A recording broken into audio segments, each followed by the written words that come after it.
In our growing cities, we often see fire accidents waiting to happen. What does it mean to see a loved one burnt? To watch a fire threaten to burn you down? To feel grief and anger?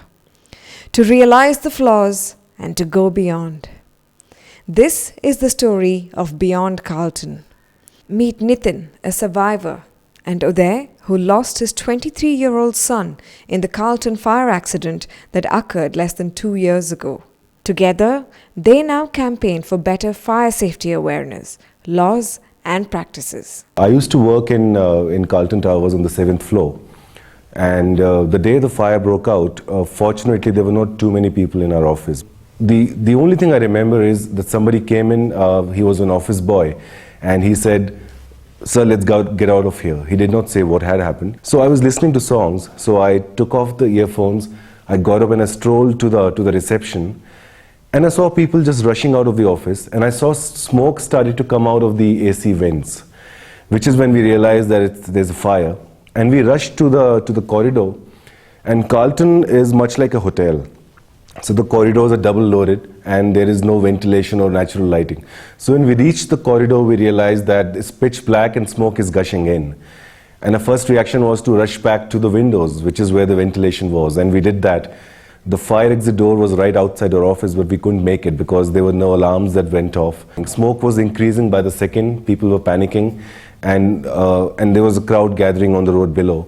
So I called up my wife and I told her there's a fire in my office, and by then the smoke was really dense, so I couldn't talk anymore. So I said, look, I need to go to the window, and if I don't make it, I said my last words and I kept the phone there. I didn't disconnect so that she could hear what's happening.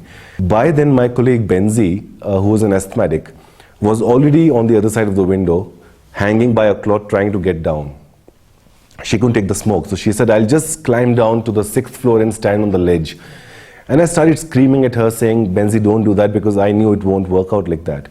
By the time I reached the window, she couldn't hold on and she had left. And I was looking down the window from the 7th floor and I saw her fall and not move again. I didn't even realize that Benzi is dead. It was all about, okay, what to do next. And we have to remember that today we know that the fire never spread. But at that moment, standing on that window, I didn't know that. Yeah, my mind goes back to that day when suddenly I had a call at about 4 o'clock, and one of Akhil's friends calling saying, Uncle, his office is on fire. And my first reaction was, it's a huge building. I mean, it could have been some fire somewhere. And we hadn't turned on the televisions at home.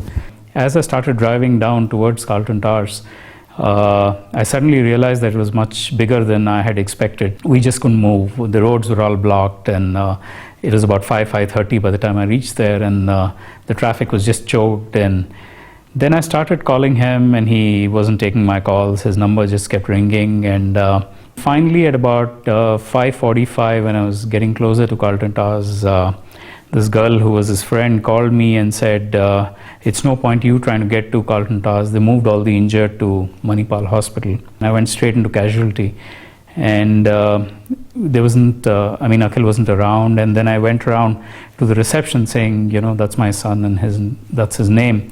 Where can I find him? And they said, we have people in 4 floors. So I started walking up to the 4th floor, and I went to the 4th floor and started looking at room to room. By the time I came to the 2nd floor, my phone rang, and they said, do you know an Akhil Uday? And I said, yes. Where are you, sir? So I said, I'm in Manipal Hospital.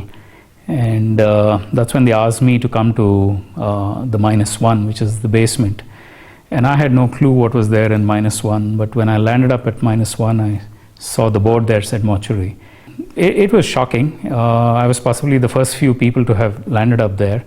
They wanted me to go and see him, and I refused because I just couldn't face the issue. It's a memory I wouldn't want to relive or wouldn't want anyone to go through again in their own lives. Obviously, we went through our mourning period post the incident. And it was, I think, about a month later that I just felt that there were 8 other families who'd been through this, and one should try and reach out to them, try and see if we could do something. Nitin was the first person I called, and I kind of still remember talking to him and saying, does this even make sense to you? We need to take this together. So in a sense, we both the founding members of Beyond Carlton, we kind of as the name suggests, we said we had to move beyond. And in my case, it was really turning my grief into something which was very positive, rather than, locking ourselves into a room and forgetting the world at large. What are the changes you're trying to bring about through Beyond Carlton? I think we set ourselves, let's say, for want of a better word, two missions in some sense. One was obviously to try and get accountability at two levels. One was obviously for the accident and to get justice for the families and the injured in some sense. The other was also to start making people who are meant to be accountable, in the sense authorities who didn't deliver on that day. Our whole effort was to, how do we get them to start delivering moving forward, so that another incident of this kind hopefully could be prevented in some sense. The other pillar was really around awareness. We really got to realize very quickly that fire safety was something that most people either didn't care or didn't believe was going to be an issue in their lives. Nitin and me go and conduct fire safety quizzes at corporates, at schools. We've gone to schools, and we found that very inspirational when you talk to kids and try and run this. We go to resident welfare associations, talk to them. We went to the High Court, we filed a PIL. We've been able to make the laws of the state extremely stringent as far as fire safety is concerned. And the challenge now is we've got the laws there. The challenge is to get it implemented and, importantly, create awareness. It's a long journey.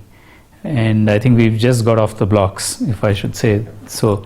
Uday, Nitin, thank you so much for being on Chai with Lakshmi and for sharing your experiences during the Carlton fire and post. And I think what you're doing, which is basically turning anger and grief into something positive, which could have a very real impact on the lives of many people, is inspiring and is commendable, if I might say so.